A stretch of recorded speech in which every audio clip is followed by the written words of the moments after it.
तर स्वागत आहे मित्रांनो तुम्हा सर्वांचं माझ्या आजच्या मिनी ब्लॉग मध्ये। तर मित्रांनो आज तुमचा ब्लॉगर आहे, तर ब्लॉगर निघाला होता मंगळवेढा आणि आता नवरात्र उत्सव चालू असल्यामुळे ब्लॉगर कशासाठी मंगळवेढा निघालाय ते तर तुम्हाला समजलं असेल।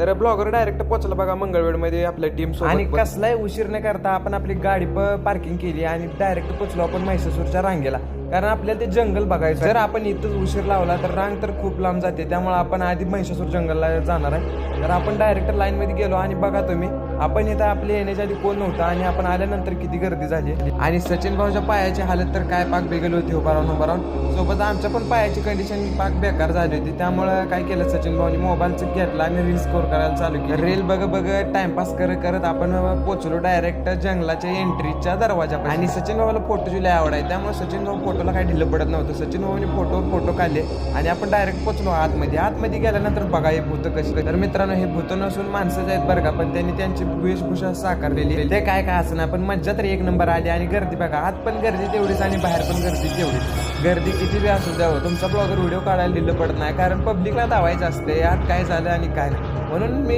काय आपल्याला ढिलं पडलो नाही, व्हिडिओ आपला चालूच। आणि एवढं सगळं बघून असं वाटत होतं एकदाच कधी बाहेर जातोय। तर फायनली आपण त्या जंगलामधून बाहेर आलो गुफेमधून। बाहेर आल्यानंतर त्यांनी आतल्या साईडला पण खूप भारी असं डेकोरेशन केलं होतं, तर ते बी तुम्ही बघू शकता। सोबतच देवीची जी मूर्ती आहे ती आतल्या साईडला होती, तर आपण दर्शन केलं मित्रांनो।